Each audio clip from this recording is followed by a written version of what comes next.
This interview is being conducted with Richard King on the campus of Abilene Christian University on March the 6th, 1996. The interviewer is Dr. Vernon L. Williams of the Department of History at Abilene Christian. Mr. King, if you would, give us a little background of your family life, where you grew up and who your parents were, and a little bit about what you were doing as a school boy and in the 1920s and 30s. Very well. I was born in Des Moines, Iowa. My parents were Iowa farm people. My father came from Algona, Iowa, and his name was Fred Menzo King, and my mother was Edith McLaury, and she grew up in Webster City, Iowa. Both these towns are a little ways north of Des Moines. I was born, as I said, in Des Moines in 1912, and shortly thereafter the family moved to St. Louis, Missouri, where I started elementary school in Webster Groves, which is a suburb of St. Louis. We stayed in St. Louis up until 1925, when we moved to Kewanee, Illinois, where my father set up his own hardware business. He'd been in the hardware business all his life, and he always wanted his own store. And so in 25 he realized that ambition, but of course this turned out to be an unfortunate time in spite of what all his friends told him. And when the Depression came along, hard times really set in, and he finally had to close down the store. In the meantime, I was finishing grade school in Kewanee, Illinois, and going to high school there. During those years, I had become acquainted with people who were radio amateurs, and so I got interested myself in the radio business.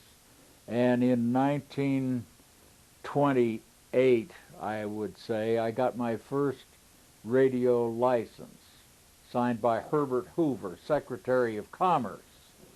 And so I had my own little radio station and communicated with other radio amateurs. This was all by radio telegraphy. In those days, radio telephony was too expensive for the ordinary kid. It just took too much gear. So we contented ourselves with dots and dashes. So that activity took me pretty well through high school. One thing I did in high school, which had some connection with my military career later, was that during my junior and senior years, I took a month each of those years in what was called then the Citizens Military Training Camps, CMTC. The Army wanted young trainees in those days and didn't have any money, so they asked high school students to come for a month, paid them railroad fare only, no salary, just all you could eat, and you were a buck private in the rear rank for a month. I did that for 2 summers, as I said. Then in 1930, I went to the University of Illinois, enrolled in the electrical engineering department, and took ROTC, and was automatically, of course, assigned to the Signal Corps ROTC, and graduated from the University of Illinois in 1934, commissioned a second lieutenant in Signal Corps. It was my intention at that time to return to the law school. In fact, I enrolled in the fall of 1934 in the law school at the University of Illinois. I had gone through undergraduate school on a scholarship, a loan scholarship of $400 a year, which together with a meal job was enough in those days. But I could not get the scholarship extended, and when I came back in the fall of 1934, I had the meal job, and that was, well, I had $5 too, but about 6 weeks later I was broke, and I had to leave school. So I got a job as a radio operator. I had been a radio operator, not only an amateur operator, which I mentioned previously, but during my college summers I had worked on ships on the Great Lakes. And so I had a commercial license as well as an amateur license. And when I couldn't get any kind of I was at loose ends after getting out of the law school, broke, and thought that I could save some money by going to sea and then come back to law school, which I did. I went to sea, I did that part, and saved some money, and got my credits transferred to Columbia University, but I never followed through because I decided after a year and a half of going to sea that I had better try to get a job ashore. And I had friends at Schenectady, New York, who had been urging me all this period to come up to Schenectady. So I got an interview in the spring of 1937 and went up to Schenectady and had a lovely interview. It turned out that the recruiter had numerous people lined up to come aboard General Electric Company in the summer of 1937, but business was getting greatly better, and he was in a bind for people in April when I came along. Therefore, the first question he asked me in my interview was, "Dick, when could you come to work?" So I came to work in the General Electric Company in April of 1937 and stayed in Schenectady on the test engineering course until 1940, when I was assigned a job in our Chicago office. I no sooner got to our Chicago office than I got the letter a few months later from the War Department telling me that I was ordered into the service at Fort Lewis, Washington, the 3rd Infantry Division Signal Company. So in April of 1941, I got in my little Ford V8 60 coupe and drove from Chicago to Fort Lewis, Washington. And that began my military career of during World War II. What about rank? How did you enter the service? I had done correspondence courses, and I had done some summer camps, so that I had become a first lieutenant by the time I was ordered in. So were you carrying a reserve commission up to that point? Oh yeah, oh yeah. Well, what happens next? Well, when I arrived at the 3rd Infantry Division Signal Company, there were 2 other officers there. You have to remember, the background is that in those days there were only 2 Army divisions active, full Army divisions, only the 1st and the 3rd. That's all there was. And even in the 3rd, in the signal company, the only officers were the lieutenant colonel, the signal officer, and 1 other lieutenant. So when I came upon the scene, lo and behold, each of the lieutenants got half the jobs in the signal company, and the roster of the lieutenants that you should have for the various sections goes on and on. You know, you should have a motorman and a mess officer, and you should have a radio officer and a telephone officer and a teletype officer, and I can't remember how many, but we divided those jobs. We had, the 2 of us had the whole thing. And not only that, but immediately upon my arrival, the division was ordered to some maneuvers on the Hearst Ranch at center of California near King City. And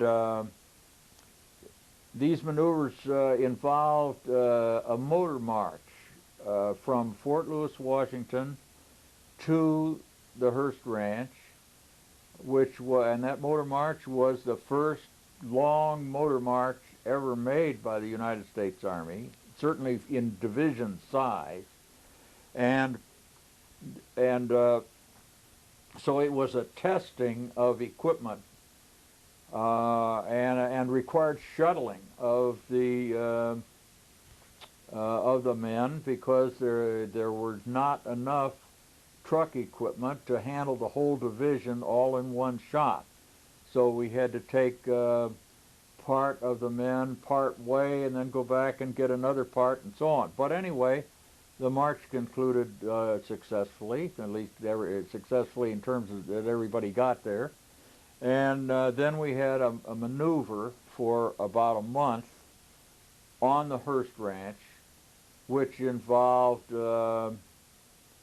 problems for the command of the different units. I'm not at this stage. I don't remember whether we actually had opposing units or whether the opposing units were phantom units. But at any rate, the commanders were given some assumptions of the kind of opposition that they were meeting, and they were required to decide what courses of action they should take to meet these theoretical forces. And this maneuver continued for some time, and of course the signal people had an important part in it. And one of the things that we learned then was the importance of rapid telephone communication. One of my jobs was as wire officer, so it was up to me to get the wire network installed to the subordinate commands. And at that time we found how important it was to do that rapidly. And in order to do that rapidly, we decided that we would have not just one wire team starting from headquarters and going to a regiment, but we would have a wire team at headquarters and a wire team at regiment, and have them both start laying wire together and join to cut the time required in half. Now, this might sound as though it would be hard under those conditions to find out where these men were going to meet with their wire, but that's not as hard as it sounds, because the zone of action of each regiment was fairly narrow, and the teams quickly could determine about where the other team would be coming and could send out a jeep to meet them and make those arrangements. And that resulted in rapid establishment of telephone communication to the next lower unit. After those maneuvers, we went back to Fort Lewis, Washington for a brief stay, and then had another maneuver on the Olympic Peninsula, in the forest on the Olympic Peninsula. That one assumed a Japanese landing on the coast, and we were supposed to be repelling that. And about all I can remember of that maneuver is that that operations in a thick forest are really, really difficult, very, very difficult to move the troops and set up the communications and just do anything. So whether or not that maneuver was considered successful or not successful, I don't know, but we got out of that with a whole skin too. And at about that moment, I got a telegram, a War Department order, that said that I was relieved of assignment from the 3rd Infantry Division Signal Company and assigned to the Communication Department, Armored Force School, Fort Knox, Kentucky. Well, this was highly unusual. I knew nothing about it in advance, and certainly nobody in the 3rd Infantry Division knew anything about it. And so we were all mystified as to how this came about. Later, I might as well say how it came about now. Later we found out that General Chaffee, who set up the armored force, had been given almost carte blanche to commandeer whatever people he needed from whatever places, and that his representatives had gone through the Corps area headquarters looking for people with a radio background and had hit my record and had requisitioned me, so to speak, sight unseen and unknown, except that my record included some radio experience.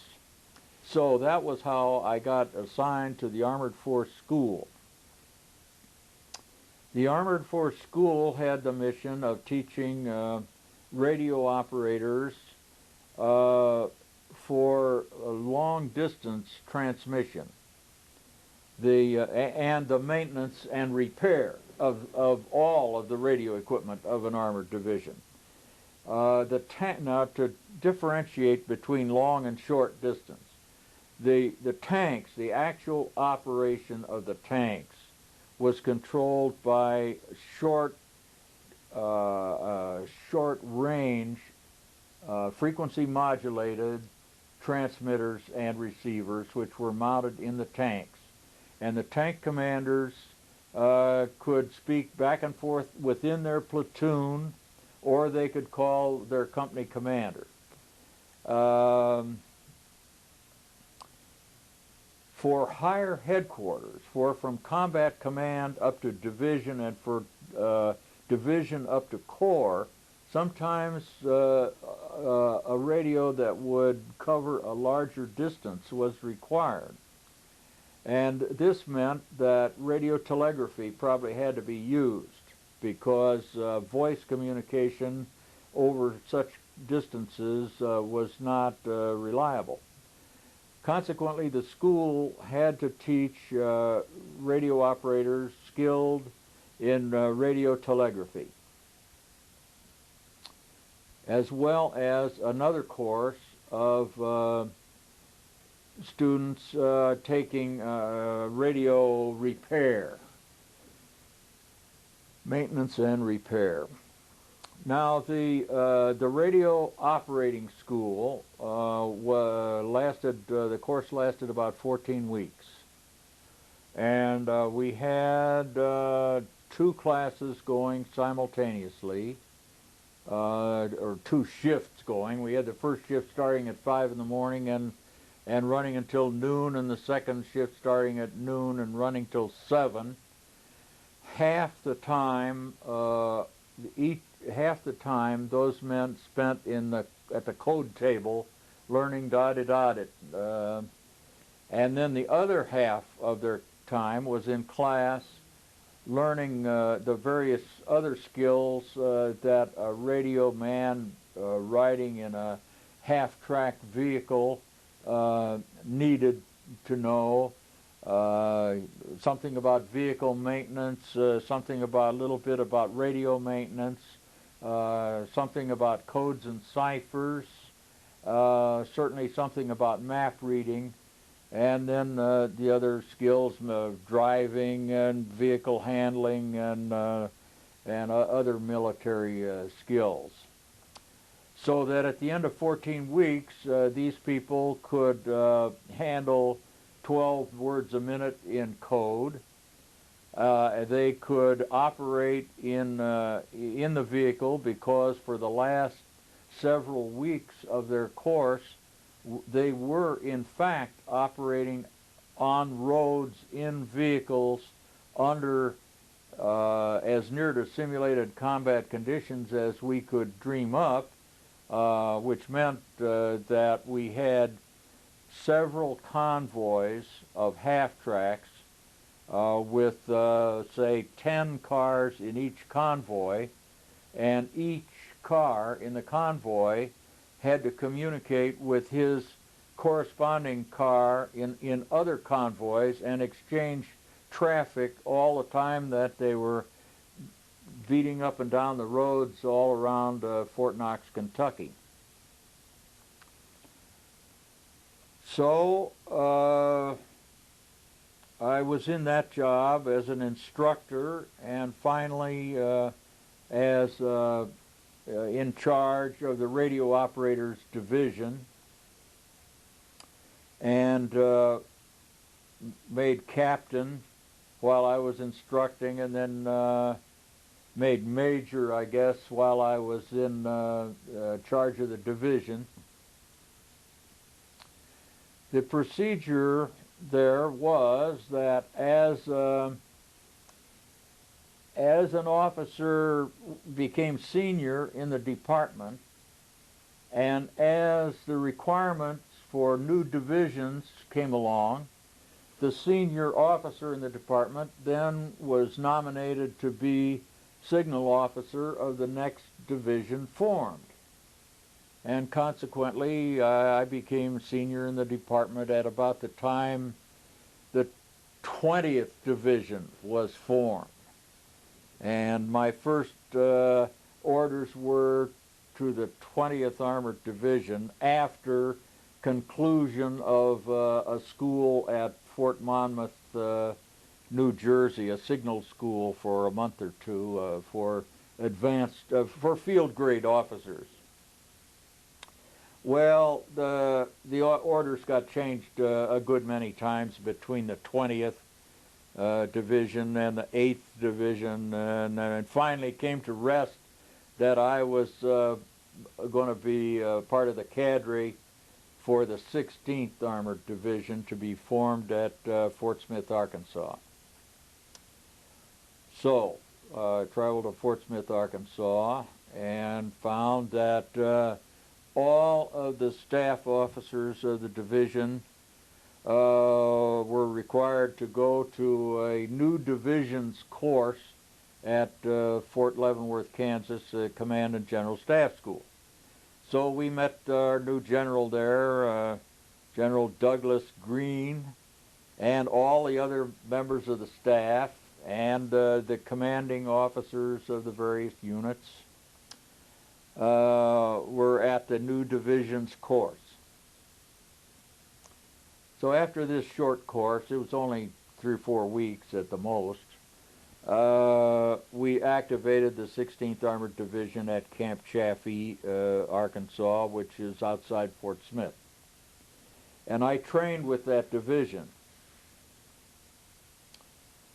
And we had all the standard things to learn. We had to teach all the basics to every rating, every kind of rating we had. Drivers, radio operators, code cryptographers, teletype operators, switchboard operators, the whole gamut. And that training proceeded practically day and night. In the meantime, the officers all were assigned to specialty schools connected with their specialty, someplace or other. And as the senior officer, I was assigned a longer course at the Command and General Staff School, Fort Leavenworth. It was a requirement that every staff officer complete that course satisfactorily before he could go overseas with his division. And so that was a real testing period, because it was a tough course. It was 14 weeks, as I recall, and in class every day, all day, full schedule, and a homework assignment every night, and a tough proposition, but we got through that. How are we getting along? Pretty good. I wanted to ask you one question. Yeah. while we're still with the 16th, uh, are you aware, in terms of the maintenance battalion, was there any connection with private business like the 134th later and the 12th Armored Division was tied to the International Harvester Company?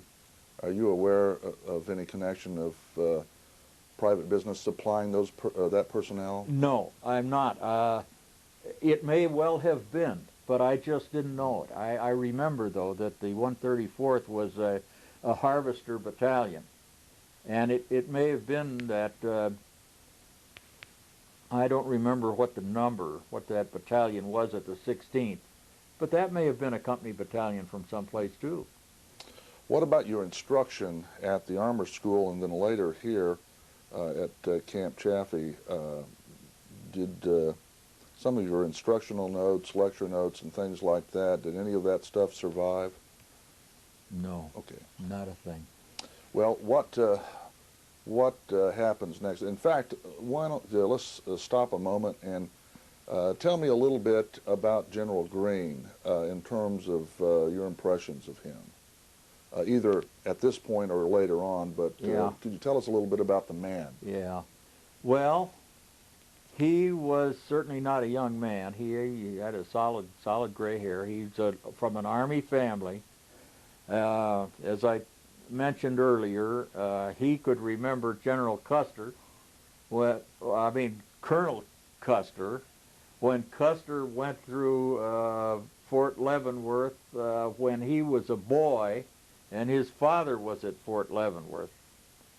So he was no kid, but he was an exceedingly good general in terms of being able to delegate the work to somebody and not picking all the time.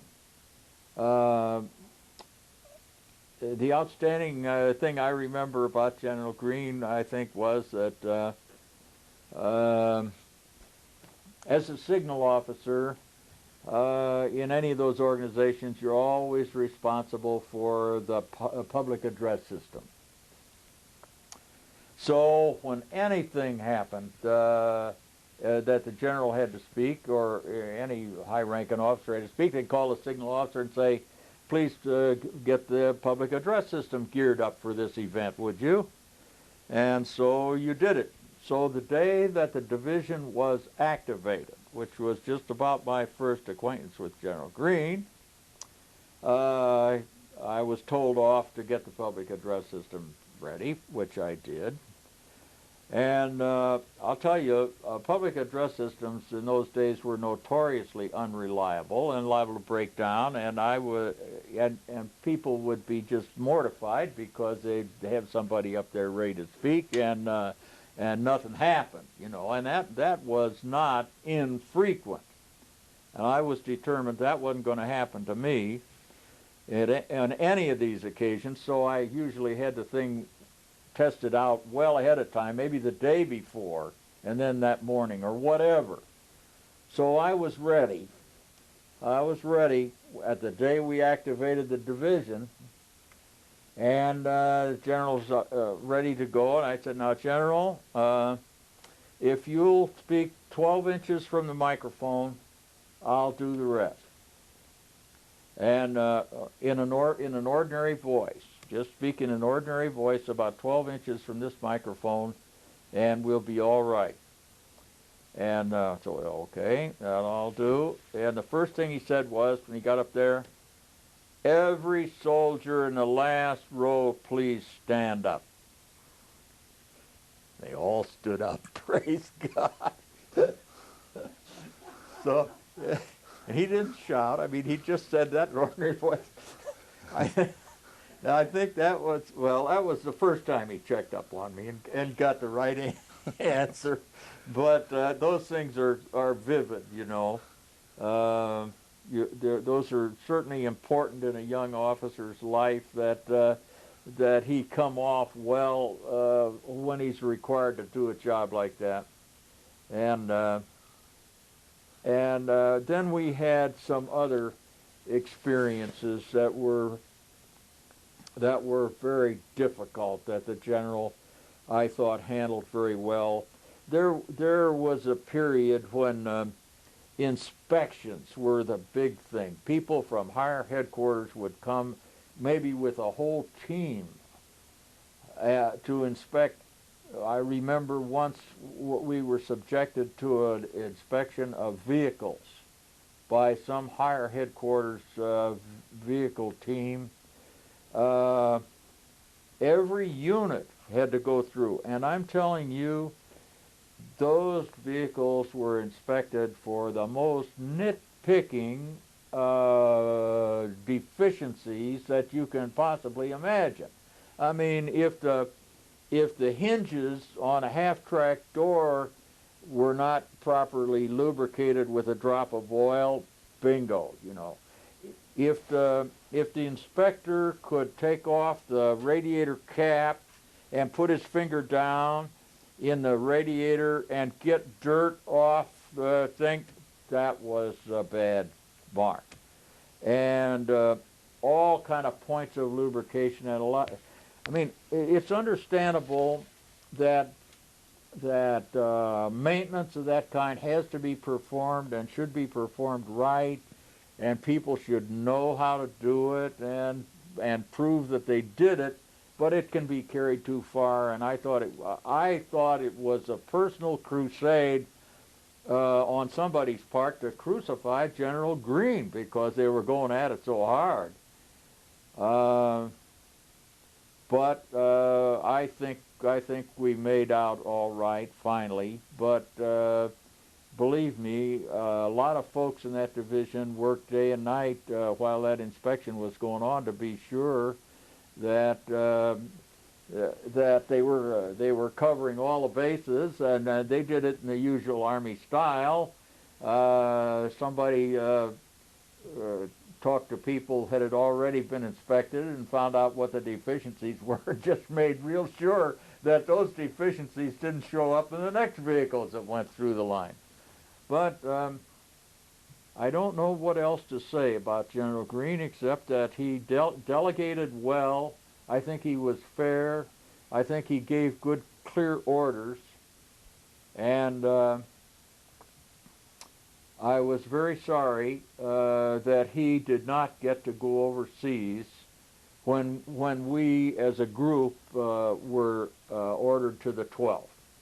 Because after a couple of years of training came some orders to the 16th that General Greene and certain staff officers were relieved from the 16th and assigned to corresponding jobs in the 12th here at Abilene. And those were difficult times for us because the reason that we were assigned is that some people had been relieved. And we had really no notion of why we were outsiders. And we felt like outsiders too, you know, until we really got into combat and got going. What about could you remember which individuals in terms of names or positions that came with you to the 12th? It's in the file, and you have a copy of the telegram. I'm not sure that I can remember now. I think the G2, Simroski, Symroski, Simroski, came. I think Colonel Gordon, the Chief of Staff, came. I think Paul Holtz, that's H-O-L-Z, was in that group. And one of the combat commanders, I guess, Colonel Bromley, I think he was from the 16th, although he might have been in the 12th to begin with. I'm not sure on that point. plus General Green. Plus General Green, of course. And we were just ordered to move by air immediately from Camp Chaffee to Camp Barkley and take over, wham. And almost simultaneously, the division was getting ready to be entrained to go to the port of embarkation. So I had practically no time. As I told you earlier, until today, I had never been in the city of Abilene. We landed at the airport, went to Camp Barkley, and a few days later, the train was backed onto the track at the camp, and we went aboard there, and from there to port of embarkation at New York. What did you find at Camp Barkley? What kind of reception did you get? Well,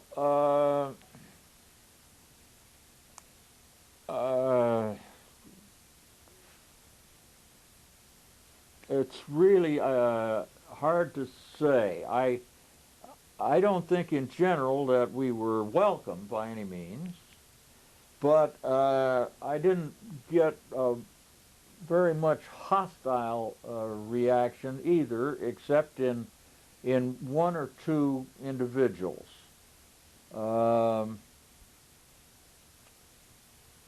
As it turned out, the assistant division signal officer, a gentleman by the name of Luke McGraw,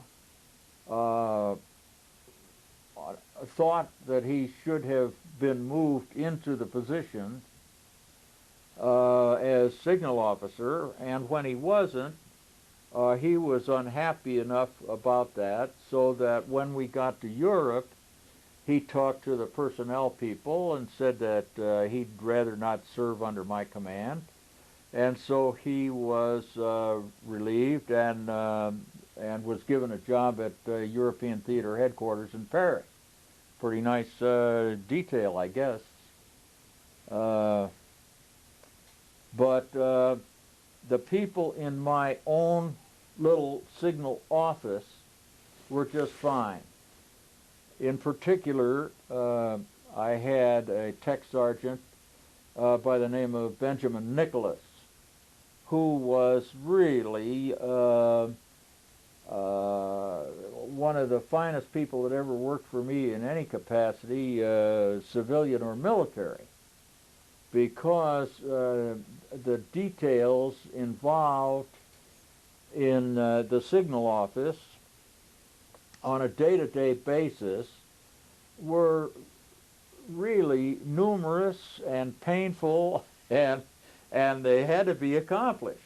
I have told you in a write-up that you have that that the signal office had to publish daily a document called Signal Operation Instructions, SOI. Now the SOI had to include all the variables of the signal function for the whole division. By that I mean this: radio call signs. For security reasons, radio call signs had to be changed. Every single radio call sign in the division had to be changed every 24 hours.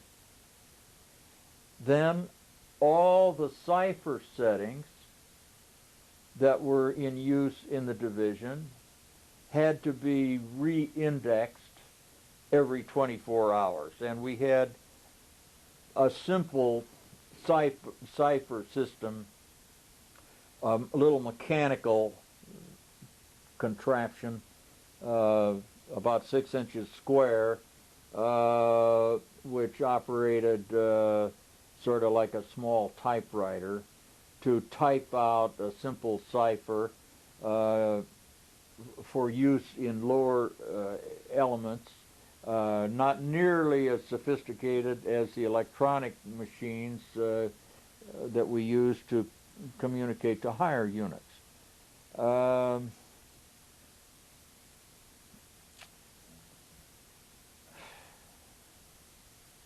Well, now let's see. I don't know where I go from there. What about other personnel that Uh, made impressions on you? yeah. Well, aside from Ben Nicholas, I had a group of officers and the assistant signal officer who got transferred. So we made the captain, the company commander, the assistant division signal officer, and picked another lieutenant to be company commander. So there was a little shuffling going on there, but that worked out all right. That worked out fine. The man who succeeded McGraw as assistant division signal officer was Bill Cure, C-U-R-E, and he worked with me very nicely for the rest of the combat period. What do you remember, if anything, hearing anything about the relief of General Carlos Brewer, whom General Greene relieved? No, no, I don't. I, the word was that for some reason or other, the 12th had failed their maneuvers, their final preparation for overseas movement maneuvers, and that was the cause of the shuffle. Whether or not there's the slightest truth to that, I have no way of knowing. No. What do you remember about the entraining and the trip back to Camp Shanks and the voyage over? Tell us a little bit about that. Well, I was in the advanced detachment, and we went, I think, to a camp on Long Island called Fort Hamilton. And we were only there a couple of days before we were assigned to the Ile-de-France, which had been converted as a troop ship. And we went over as an individual ship. The Ile-de-France traveled at high speed all by itself, and the voyage was uneventful. Well, what about the rest of the division? Did they travel with you to New York, or was the advanced detachment separate and traveled alone? It was separate, and the rest of the division traveled in a set of different trains at different times, and as far as I know, perhaps from different places. I don't know that they all embarked from New York Harbor. But I do know that we were the first division that was supposed to land as a complete division at Le Havre. And it just didn't work. Either it was decided while we were en route that Le Havre wasn't well enough repaired to handle the division, or there was talk of the fact that, well, not the fact, but there was talk that there had been such a severe storm that the convoys had been all messed up and landed at a lot of different ports in England other than their original destination. However that was, I don't know. What I do know is that the advanced detachment landed at Greenock in Scotland and rode the train that night all the way down to Southampton. We were put aboard an LCI and transported over to Omaha Beach and dropped off at the beach with just what we could carry, and walked up the beach and into the hedgerows and set up an advanced detachment camp in the hedgerows.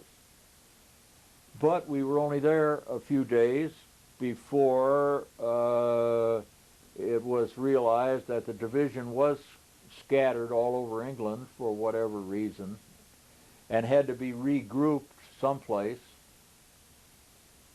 The someplace was determined to be Tidworth Barracks, and we were ordered back then from France back to Tidworth Barracks, where all the units were being reconstituted into a division.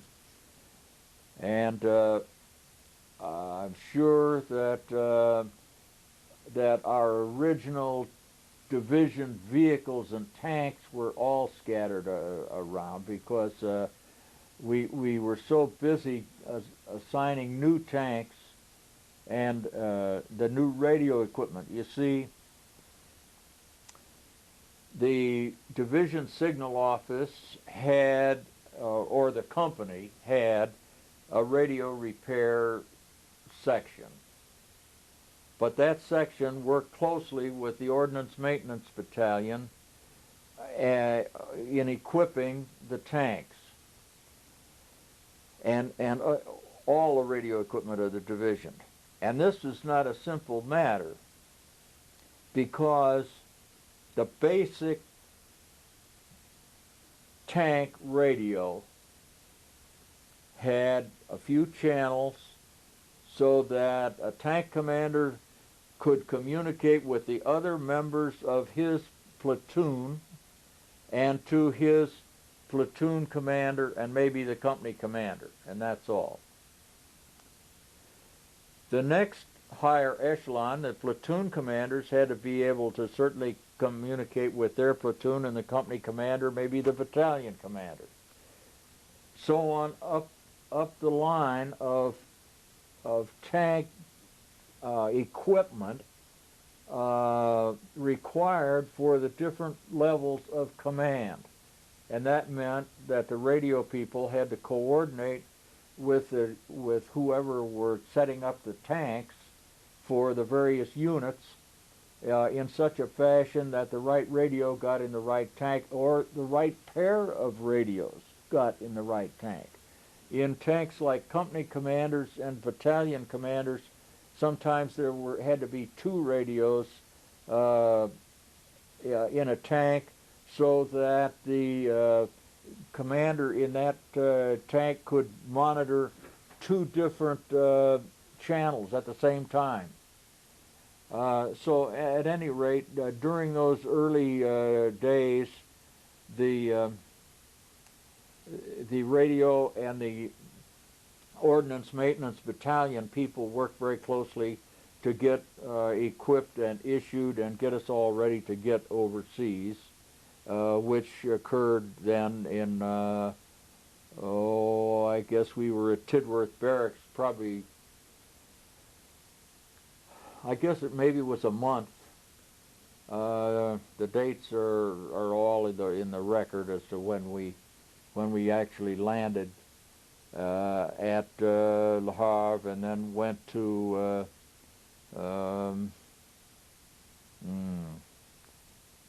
not Falcomont, but went to a staging area near Le Havre. Name I don't remember right at the moment.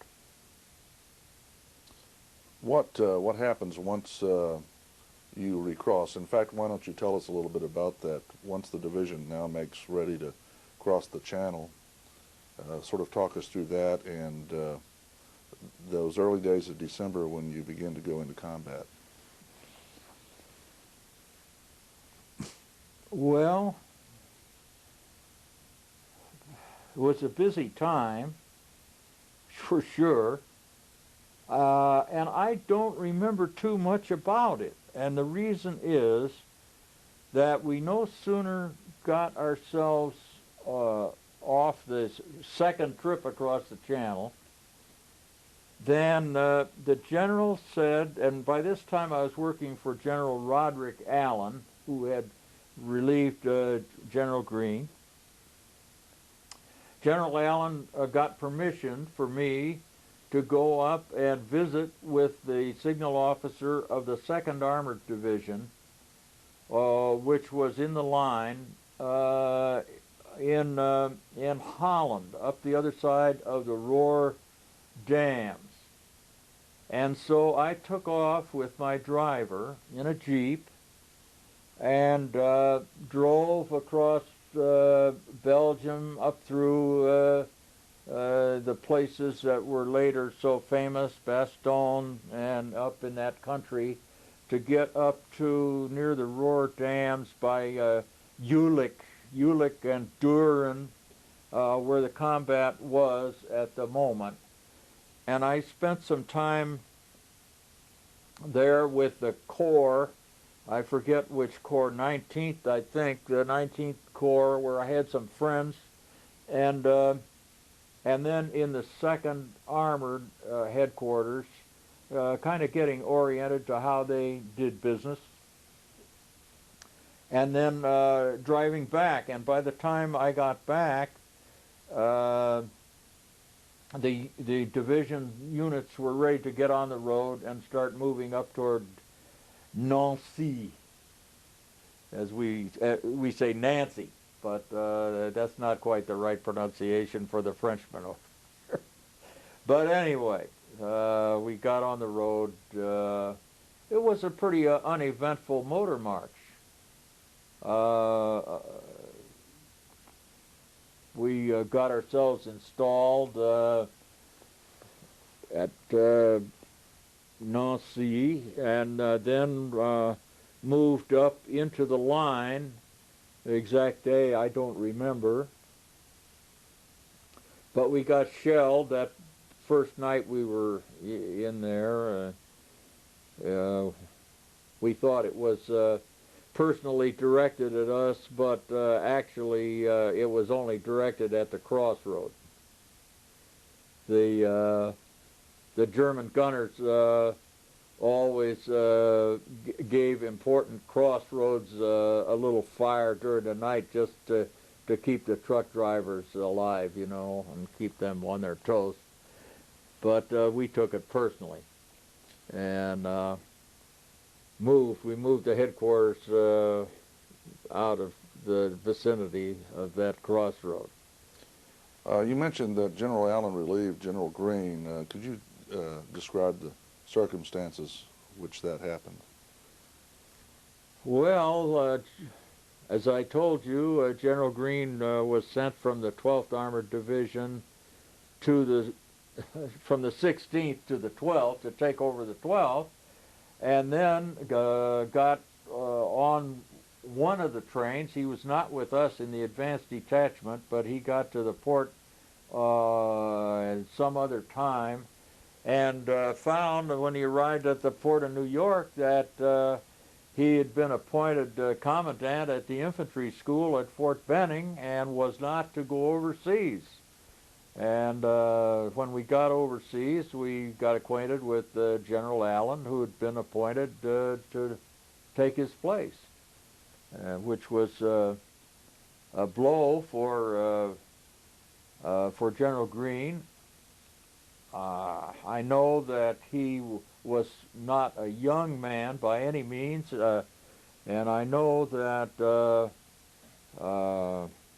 the high command probably felt that he was just too old for the job. Who knows? He was no older than George Patton, and just as vigorous, I thought. And but anyway, General Allen was who he had to work with, and we certainly had no trouble with him. Colonel Barnes was chief of staff for him. I think each general not only was entitled, but as a matter of custom, was able to name their own chief of staff, you know. And Colonel Barnes and General Allen were good friends, and our relationship was fine. What, as you enter combat, could you tell us a little bit about your operations? What you did in the signal company, and related to maybe take us up to Herlesheim, or any of those details? Well, it's just a case of of making everything work all the time, you know. Uh, as I told you in connection with the 3rd Division, it seemed important at that time that there be good wire communication with between commanders. I think it was very important because the American commanders of that time, as well as this time, grew up from childhood practically with a handset in their hand, talking on the telephone.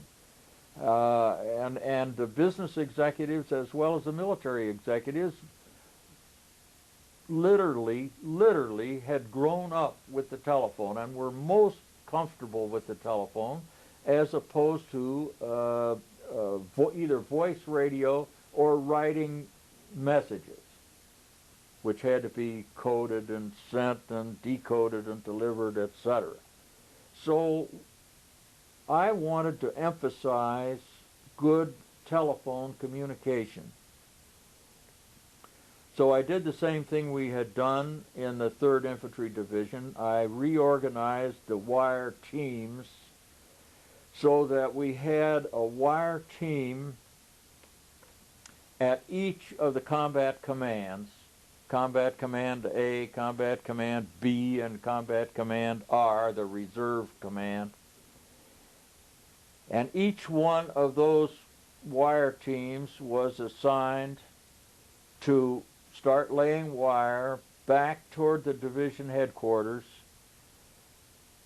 as soon as that commander of that unit had decided that he was going to stop for as long as 6 hours.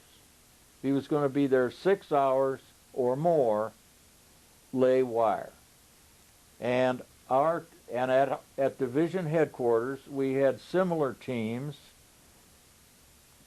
working with each combat command so that we started laying wire toward the combat command at the same time that the combat command team started coming toward division headquarters. Well, this resulted in getting a wire net operating in good time and gave usually what it amounted to was that it permitted the commanders to be able to talk, verbal communication, person to person, all night. And this was not only good for the tactical commanders, but this was good for the administrative commanders too, because the logistics were absolutely fabulous in World War II. I mean, Corps had no responsibilities for logistics. The responsibilities for logistics were Army entirely. And all Army wanted to know was where on a map, where did we need the next load of ammunition, petrol, and food. And so every night the G4, the supply man, would be talking to his counterpart at Army and telling them what our requirements were going to be and where the dump should be. And lo and behold, there it would be. I mean, it was absolutely well conducted, very efficiently conducted. But it depended on communication. And that was why I really worked on getting good telephone communication established as fast as I could. Now, I told you about the problem of the wire getting torn up by tank treads. Of course, anytime you have wire on the ground laid in the traditional fashion in the Signal Corps of just throwing it in the ditch and letting her go, well, that's certainly all right with foot soldiers, or it's all right with vehicles with rubber treads. But track vehicles under those circumstances just wrap up the wire and tear it all to pieces. So that's that. So as a solution, we developed a technique of putting the wire in the trees along the road. Well, practically every road in Europe has at least one row of trees on one side, if not two, and these are in most cases quite orderly rows. So we developed a technique of mounting one of the wire laying team on a platform on the top of the cab of the wire truck and having him pike pole the wire off the reel into the tree as the vehicle went down the road. Now, don't misunderstand me about the speed of this operation. This has to be done very, very slowly, actually, in terms of ordinary road speeds. You can't be moving over a couple of miles an hour, say. You're just crawling along, and it seems like it's going to be too slow.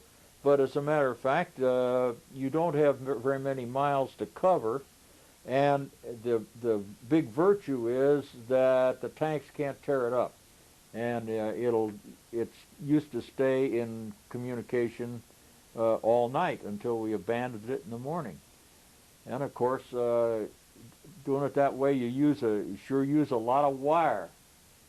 In maneuver situations, before the war, we used to have to recover all that wire and resplice it and rewind it on reels and save it. And so the expenditure of wire, of new wire that we used to put down every day with no thought of picking it up was really staggering. But that's the name of the game, and the results were worth it. Of course, that wire was recovered by units later that came along in the rear, but the combat units didn't have to do it. Well, what else can I tell you about that? The radio people operated really no differently than they did on maneuvers. They were assigned, each staff officer of the headquarters was assigned a half-track vehicle and a radio operator, driver, so on. So that when we were on the march, that staff officer could communicate either by voice radio, short range, the FM, the same as in the tanks. He had one of those. Or he had a higher powered radio, which was radio telegraph, and an operator to operate it, so that he could send messages in code, or he could communicate in voice to certain nets himself if he wanted to. And the signal company had the responsibility for maintaining all of those equipments for the staff. We operated a message center. The message center in the Army is the post office. We operated regular mounted messenger runs to all the units. All anybody had to do to send maps or confirmation orders or written material of any kind was put it in an envelope and put the address on it and give it to the message center, and off it went. So we had Jeep-mounted messengers that were going night and day on regular message runs to all the units. Then we had a section known as telephone and telegraph that were the equivalent of the switchboard in the old Bell Telephone Company, where the girls put in the plugs to make the connections, and we did exactly the same thing in the Army. In those days, the switchboards were manual, The telephones were manual. The telephones were magneto-operated. That is, to place a call, you had to turn a crank. And behind the crank in the case was a magneto which put out a pretty husky shock. And that was enough to trip a little magnet at the switchboard, even if the switchboard were miles away. It would trip that little magnet, and a little lid would fall down, which would indicate that a call had come in on that line. In which case, the operator would flip up the lid and then put the plug in, and ask for the number and make the connection. So that was, and the teletype operator worked on the telephone lines with his teletype machine. By that I mean that we had a separate connection for the teletype. The cryptographic section handled the messages from higher headquarters down to us on the big cipher machines. We had two large cipher machines mounted in trucks. They're 2.5-ton trucks with a house body in the truck bed, you know, and those cipher machines were for use with for messages to Corps and Army or the higher headquarters. They were under guard at all times. They were very security conscious of the machine ciphers. Could you tell us how those machines worked? Well, they were similar in appearance to a teletype. That is, they had the typewriter keys. But inside the machine were rotating discs which had electrical contacts which were connected. In each disc were 26 contacts on the surface of the disc, and those were electrically interconnected from one side to the other, so that there were some random connections possible. In addition to that, those discs were rotated each time a letter was touched. The disc moved one time on the first wheel, and then I suppose after that wheel had moved all the way around, the next wheel moved once, and so on down the line, pinball machine fashion. And I'm not just sure of the sequence, but at any rate, the security of the system was that that the connections, the electrical connections, were so random that it was very difficult at the state of the art being what it was at World War II. The difficulty of decrypting those messages was astronomically impossible, you know. What other forms of encoding were used in combat? Any? Yes, that a small cipher device, which I think I mentioned, about so square. I think it was called a M130. It was a little push button device, and at this stage of the game, I can't remember the principle that it operated on. I think it was a substitution cipher of some kind, and maybe it was on the rotating disc.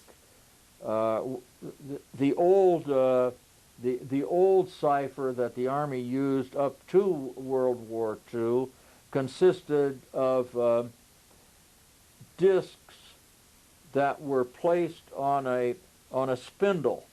Each disc had the alphabet on it, and you had a whole array of discs on the spindle. When you want and there was a lining bar which came from one end of the device, so that when you slipped a lot of discs on the spindle, you could read along the bar. The bar gave you the alignment to read a group of letters.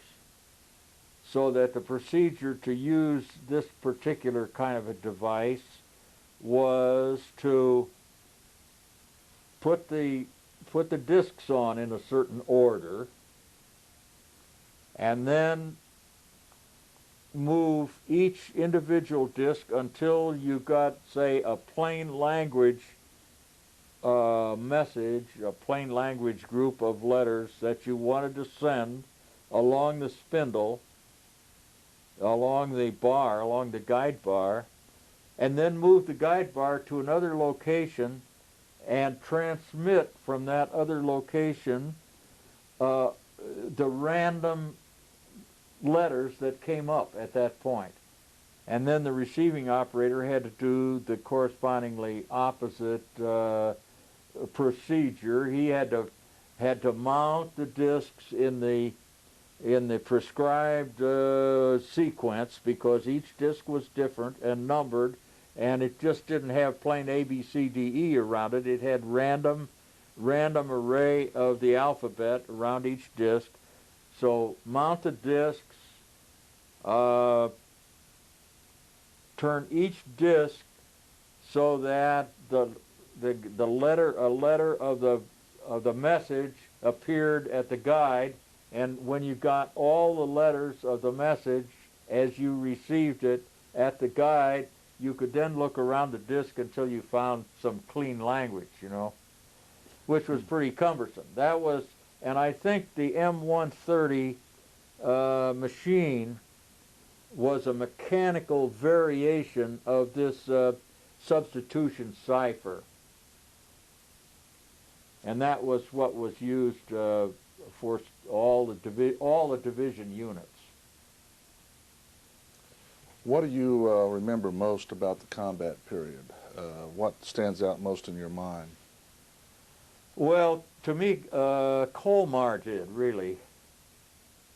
I don't know whether you've heard much about Colmar or not, but there was a pocket, the last pocket in France, the last German pocket in France was at Colmar. And we were assigned to push it out in company with the 2nd French Armored Division. And so the forces duly converged on Colmar and closed up the pocket and shoved the Germans back across the Rhine. Fine. But this meant that an awful large number of troops had converged on Colmar. And the road logistics being what they were, somebody had to decide how to get all these troops back out someplace else instead of being all bunched up in there, and this took some time. The road network was not extensive, and each unit was assigned a certain time and a certain road that they could use to make a movement. And it so happened that our division and our particular headquarters was about 3 days down the list. And so we were stuck in Colmar. And the thing that made it so memorable was that across the Rhine in the Black Forest, in a tunnel on the railroad, the Germans had the biggest gun that I ever saw, and I have seen one up at the Aberdeen Proving Ground in Maryland. I saw not that identical one, but a sister ship, so to speak, exactly the same gun that was captured in another location. And this gun was had a caliber of about 38 centimeters, and could throw a shell about 25 miles. And so every night at dark, they would roll that gun out of the tunnel and start shelling the town every 7 minutes by the clock. Every 7 minutes, another round would come in. And of course, at that distance, there was no such thing as real accuracy. There was a lot of spread to the impact area. It was longer from front to rear than it was sideways, but nevertheless there was this elliptical pattern of shells coming in to the town of Colmar. And when one of those shells hit a house, that was the end of the house and everybody in it. I mean, it was total destruction.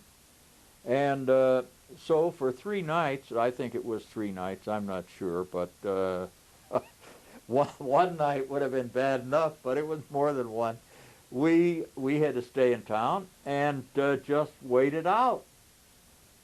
And I tell you, this is very hard on the nerves when you're sitting down in the basement, looking at the clock, waiting for the next one to come in, and wondering whether you're going to get it right on the nose or not. And so that was a very hair-raising experience. And the other thing that made Colmar so memorable was that, as I said, we were kind of brigaded with the French 2nd Armored Division, which were African troops, Gooms. I don't know whether that's a tribal name or maybe it's a pejorative term. I don't know, but that's what we called them, was Gooms. And they could steal anything. We had to issue an order that the drivers were absolutely not to leave their vehicles unless they were in a guarded parking lot of our own guard around. Other than that, they had to stay with the vehicle and keep their weapon with them. The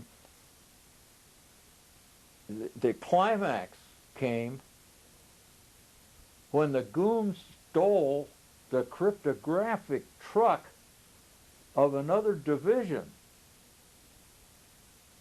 Now, the Army regulation about the security of cryptographic equipment in the field says that equipment like that has to be under armed guard 24 hours a day, all the time, and that shooting is not only permissible but required if there's any problem. Well, that truck was stolen without a shot being fired,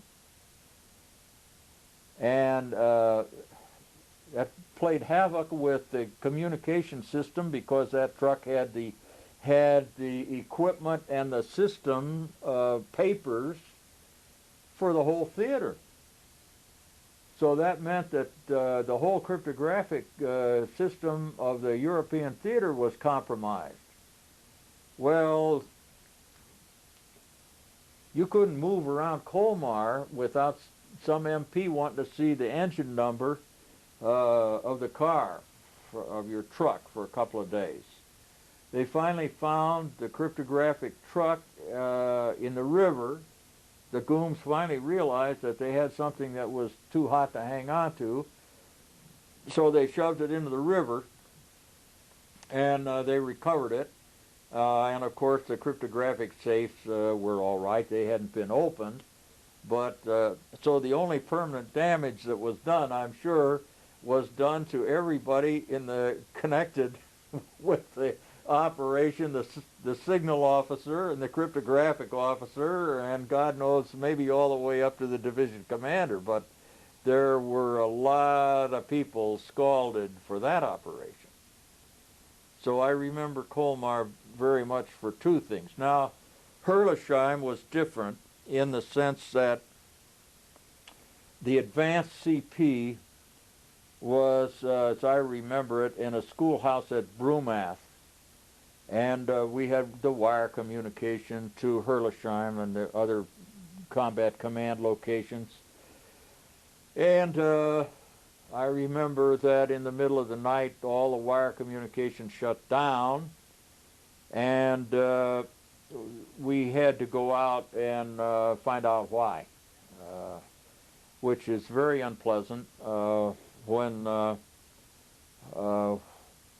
we had only maybe a limited number of people available to do this. We didn't, since it was advanced detachment, we only had one wire team probably, and a few soldiers of one sort or another, switchboard operators or whatever. And so we all went out and patrolled that wire to find the break. And what had happened, of course, was that a German patrol had come across and cut the whole thing and balled it all up. And of course, that was no trouble after we found it to repair it. But the sticky part is to know in the blackout whether the patrol was still in the weeds there waiting for you to come along so they could shoot you down. Well, that didn't happen. We got that fixed. And so the combat part of the signal company in that operation was pretty comic. You know, it wasn't serious at all. What about the troops going into Herlesheim? There was a large loss of life and captured and all of that. Oh, yeah. How did you find out about this? Did this have an impact on communications? Was that the first indicator something was going wrong? Yeah. Yes, it was. The first thing that happened was that the general couldn't contact any of the tanks on his radio, and he couldn't hear them on his radio. I think the telephone line into combat command in Herlesheim worked all the time. I don't think they were out except for that one night when the patrol cut the wire. But he asked me, the general asked me to find out whether there was any problem, what the problem was that he couldn't raise those tanks. And of course we had people out close enough so that had anybody been on those channels, we could easily have talked to them, and we couldn't raise anybody. How long was it before you found out what happened? I just don't remember. Just a matter of hours, very few hours. There's a book on this subject by a man who was there.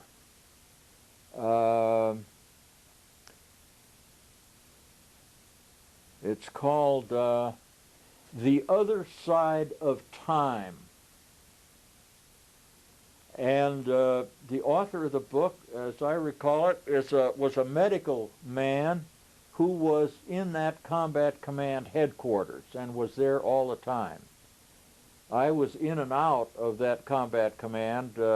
He said, it says in his book he never saw anybody from division, so I thought maybe I ought to write him a letter and tell him I was there, but I never did. That would be a good book for you to have. I mentioned the name of that to Dora, too, so she could put it in her notes, and I think you could either order that book or get it from the library. If you can't, I've got a copy. You'd be welcome to.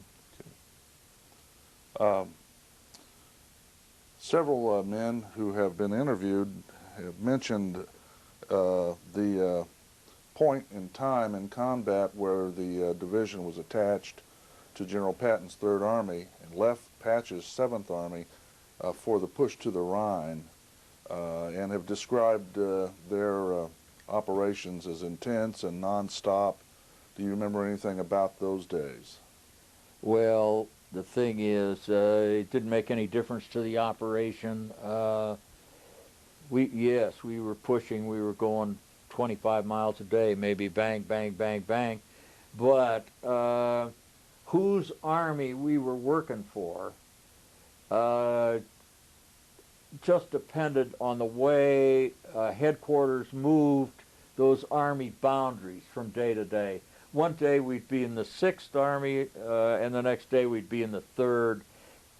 And the change was, in my opinion, the change was meaningless to us. No doubt they had good reasons for moving the boundaries back and forth depending on the troops available and how they wanted the line or the lines of advance or the paths of advance to be strengthened or weakened here or there. But I don't think, in my judgment, it didn't make any difference to us who we were working for. We were told an objective every day. We were given boundaries every day in our orders. You know, go here, wham, push.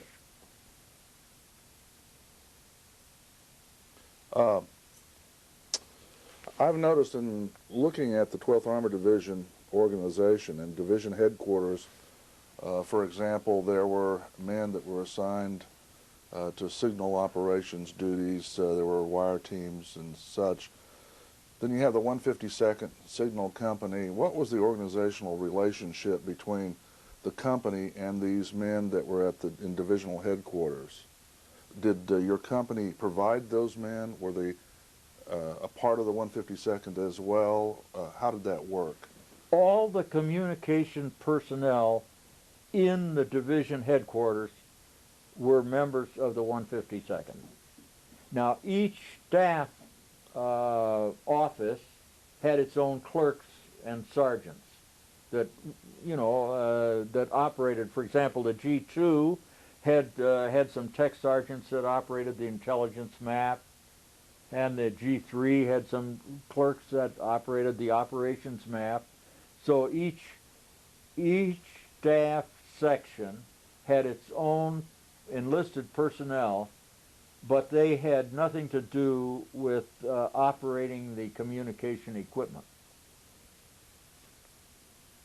So technically, when you look at the 12th Armored Division history books, they have a section in there, I believe, on division headquarters.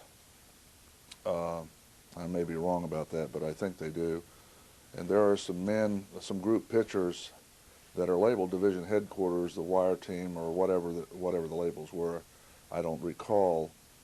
These were actually 152nd personnel that had been doled out for specific duties within the division. Yeah, that's right. One other question I might have as well, many of the men interviewed so far have indicated that as time went on and they got closer to the end of the war, huge numbers of German POWs became a problem for them, to the point where they weren't even disarming them but sending them to the rear.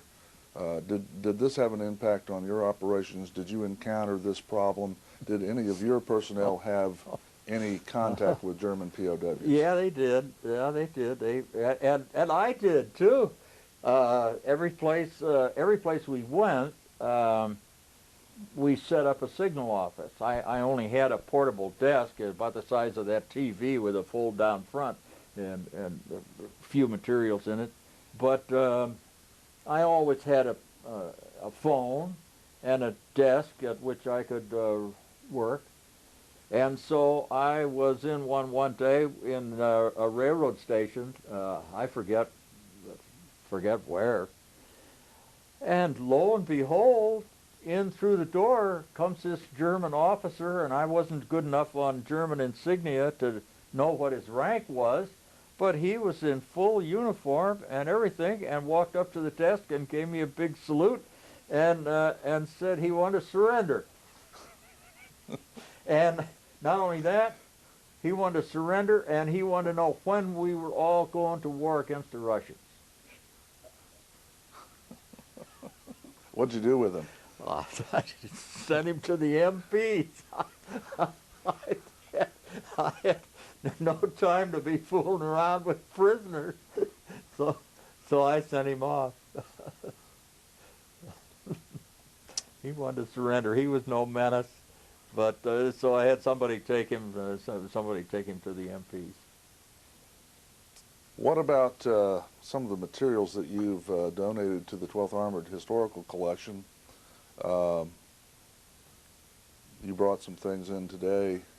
Remember the circumstances around which you acquired those? No, not specifically. We, as we went through Germany, well, but let me back up. In France, since the French were our allies, we couldn't go into a little French town and tell people to get out. We were taking it over.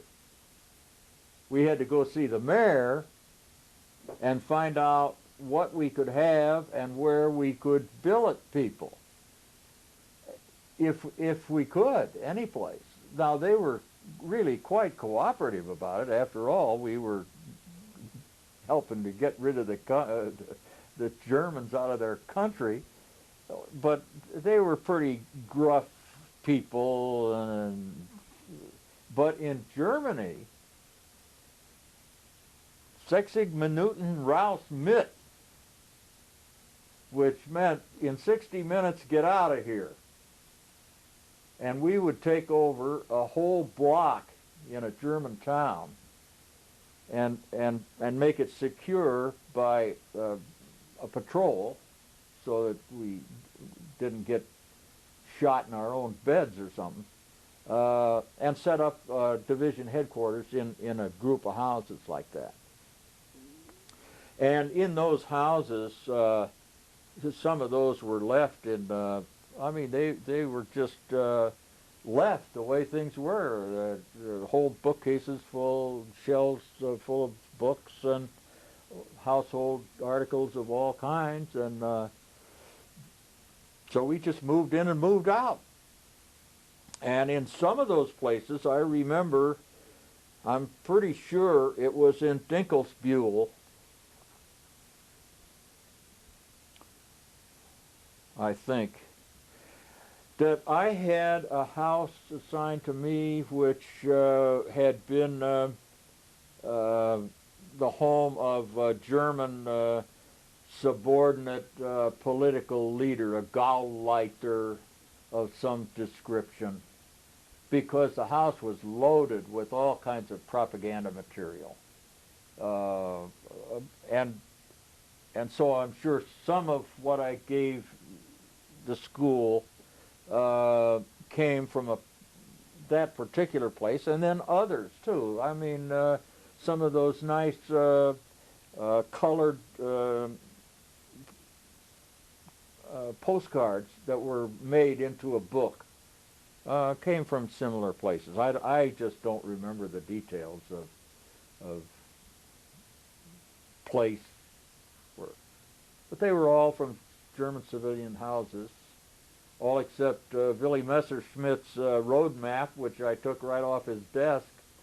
Tell us about that chateau. Can you describe it? What do you remember about it? And where was this located? Well, it was located on the road to Murnau in Austria, which is very close to Oberammergau. And it was just a big old house. It wasn't anything very fancy. It was it had been built and formerly owned by Isidore Loeb, Loeb, of New York, and had been confiscated by the German government because half the things in that house had the monogram IL on them. So Messerschmitt didn't either build or own it. He just took it over since it had been owned by a Jew. And so it was just a typical big stone German house. There was nothing spectacular about that place at all. It wasn't a real high-powered chateau or anything like that. It was just a house, kind of out in the country. Was it being used as a home, or was it an office area? Well, I do believe it was a home because when we arrived, we eradicated Willie's wife and also his mistress. What do you mean eradicated? Told him to get out. So I think he was living there too. But he was long gone? He was long gone, yes sir. He got away.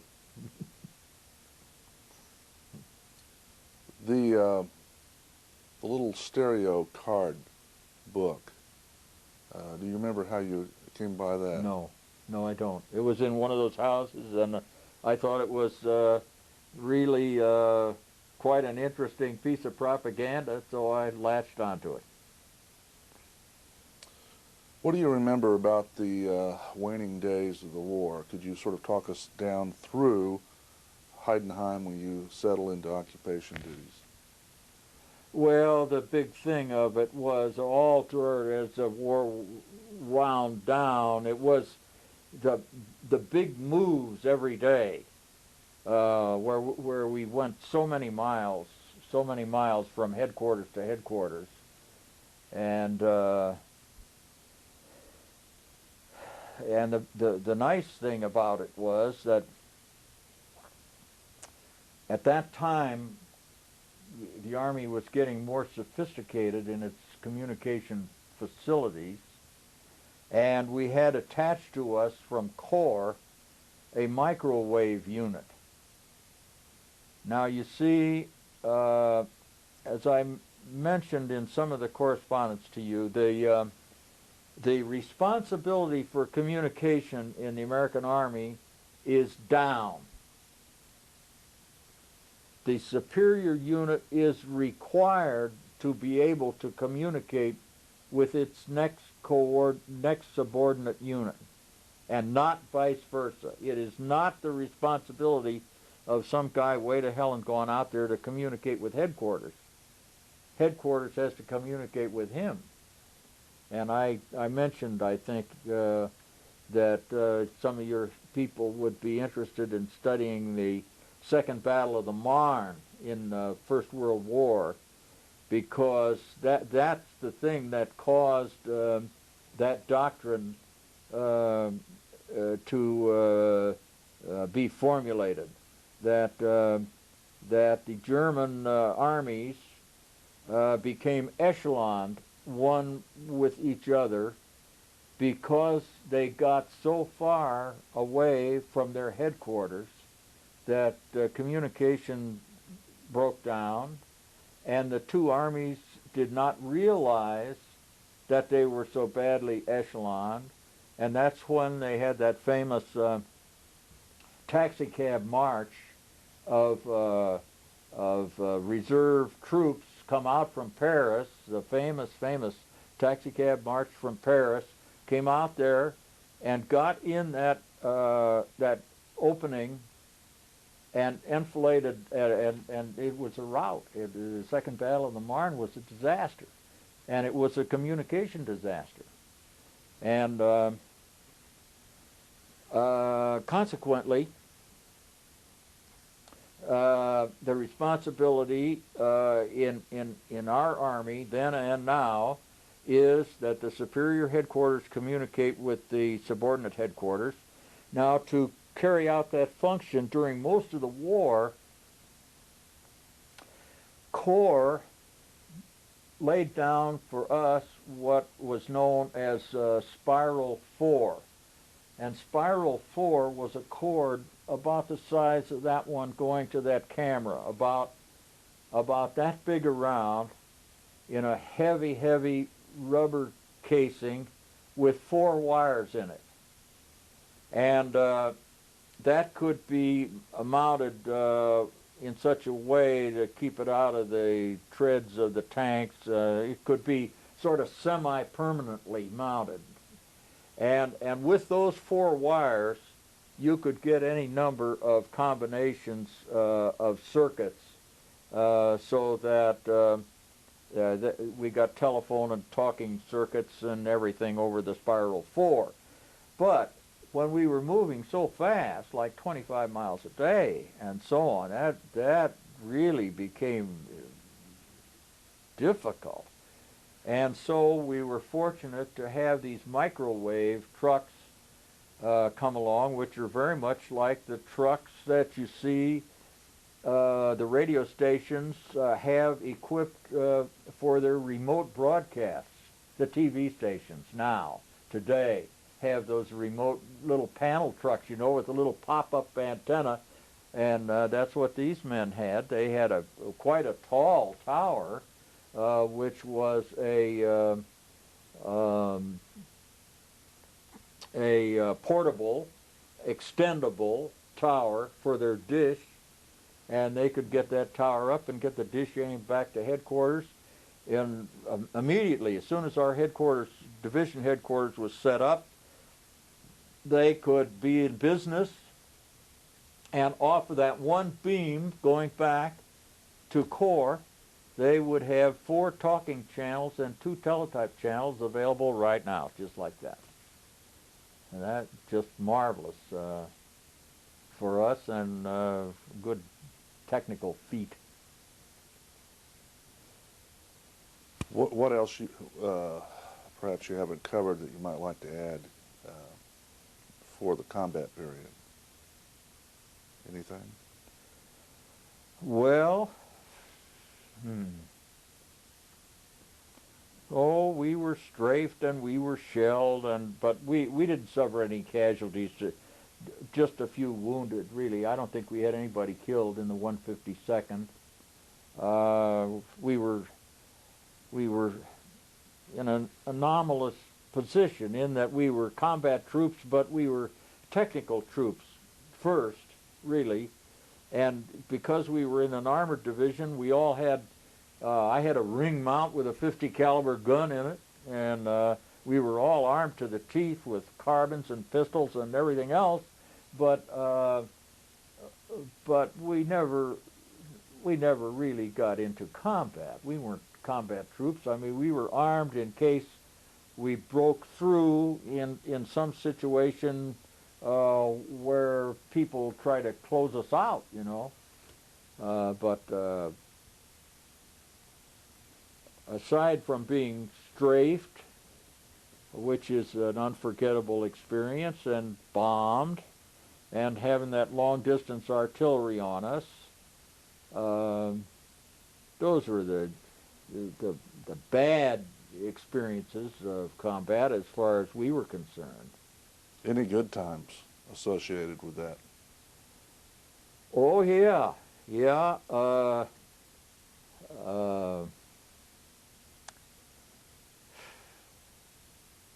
I have to think a minute now to get my place names correct.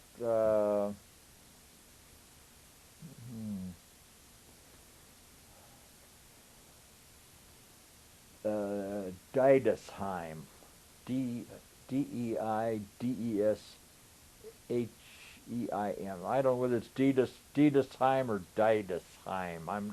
I'm not sure. But that town is on the Rhine plain, just near where we crossed the Rhine, not far from Worm. And the nice thing about that town when we arrived was that the GIs found that the limestone caves under the town were absolutely packed with wine. There was wine, beautiful, beautiful white wine, forever in these caves, which had already, some of it in kegs and tons, and some of it bottled, ready to go, you know. And so that was my introduction to really good white wine. I had never tasted anything like that before, but I sure had white wine with my lunch around Diedesheim, I'll tell you. And I've had some since. I've had some in this country. We had a case that we were able to buy that I saw in the liquor store within the last few years, and I got it and remembered how good it was. But then the other thing was that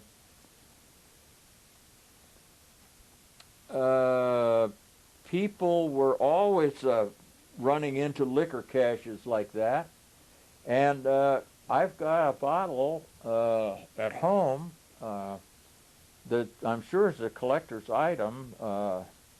Gosh, maybe that should go to the museum. Because I should have brought that, you know. Because I'm sure it's valuable, but you know it's only valuable if you know the right market for it and you have some idea of what its value is. And I don't know the market, and I have no idea the value. But the bottle is unique and important because it's got a regular label on it, Cointreau, and the bottle's empty, incidentally, now. But it was a Cointreau bottle, a brown, square Cointreau bottle. But overprinted on the label, it says in French and German, but not English, French and German, property of the Wehrmacht, not to be sold on the market. Well, I'm telling you, that opens the floodgates for every GI in the United States Army, because everything that was Wehrmacht was booty, and you were entitled to it. And so I'm sure that not much of that survived, but I saved that bottle. I thought that would be a good keepsake with that. Well, I used to be a stamp collector, and stamp collectors see things like this. They see strange imprints in places where there are not supposed to be any imprints, you know, and consequently, that's a historic item. I tell you, I'll make you a deal. When you come over for crabs next summer, I'll give you that bottle. Okay. As long as it's empty. As long as it's empty. Yeah, you don't have to sample it. Did you have any contact, do you have any memory of contact with French civilian personnel or Germans, other than what you've already mentioned about housing your personnel? Yeah, well, the outstanding thing that you notice going through France in a combat situation is the fact that there aren't any young men around. They've all gone. They were in the Army, and a lot of them didn't survive the First World War, let alone the Second. And so the men that you meet are grandfather types, mostly. and the women are running the place and doing the job, and they've got more guts than anybody in this whole world. That's the impression you get. They just wouldn't be run out of there. You know, we would be assigned someplace where we could share quarters, and we could, by pidgin French, and some of them could speak some English. We'd be talking about what it was like when the Germans came through and what they did. Well, we go down in the cave, go down in the basement. Well, don't you know that they clean out the town by throwing hand grenades in the basement? Oh, yeah, we know. Well, why don't you leave? Oh, no, we're not going to leave. No, down in the cave. Boy. Yeah, they were strong. They were strong people.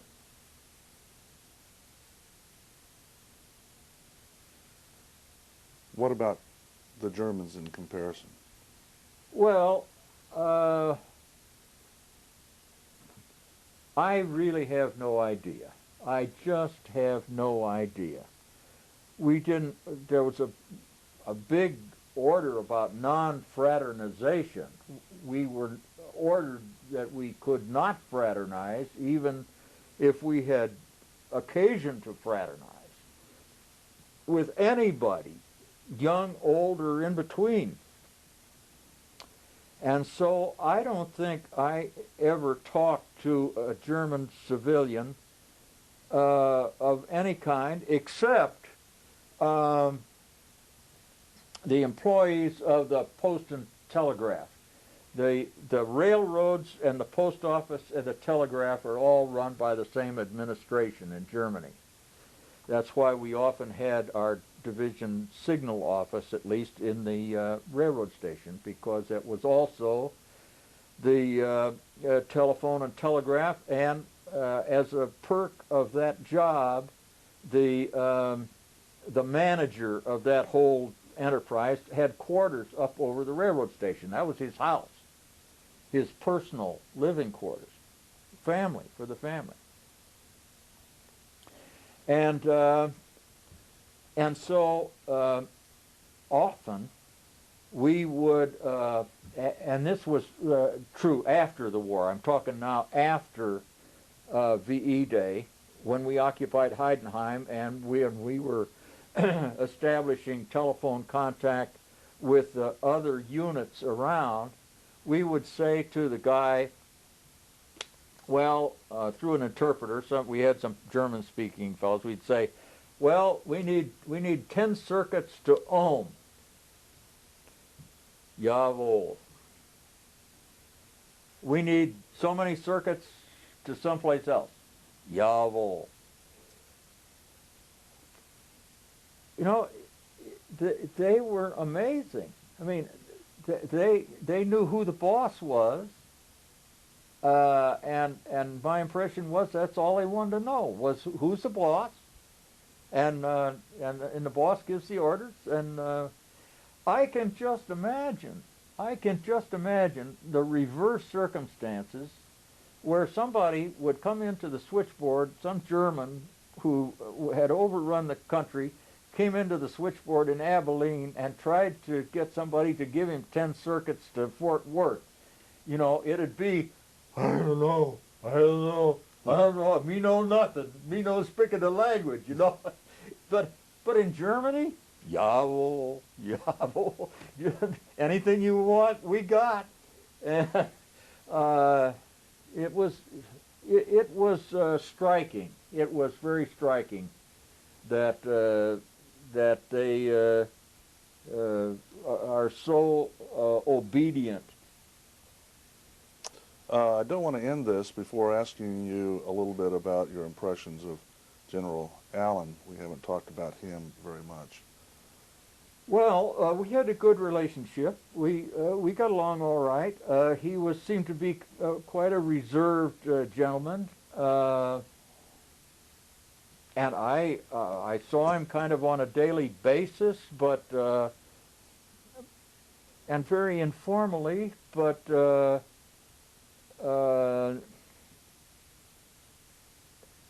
I don't recall he ever gave me an order, and the only time that I ever approached him, I would say formally, was on one of these marches where we were making many miles a day, and the headquarters commandant located the headquarters. Now, the headquarters commandant was supposed to locate the headquarters in conjunction with the signal office. And why he put this headquarters down in the bottom of a sharp valley, I don't know, but he did. And consequently, for us to make our radios work, we had to remote control those radios clear up to a hill someplace, because the radios were blocked by being in the valley. And we had a terrible time getting things organized down in that valley. And I had to go to the general, and I said, "General, you know, we can't operate like this. Here's the situation. We're down here. We've had to run the radio trucks clear up on the hill in order to make them work, and have a remote control wire come down to the handset down here and so forth. And I certainly need to be in consultation, in closer consultation with the headquarters commandant about the location of the headquarters with respect to signal communication than we ever got into in this situation." And he listened to my story, and I guess he agreed with me, because it never happened again. But he didn't make any big issue about it one way or the other. He accepted the fact that we needed different circumstance, and I just didn't have a whole lot of direct necessity for communication with him. He was very kind to me in the matter of a decoration, but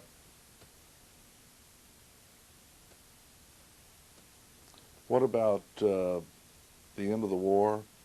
What happens to you? Tell us a little bit about the end. Heidenheim, and how you finally get home and that kind of thing. Oh, well, yeah, I was at Heidenheim for maybe a month, but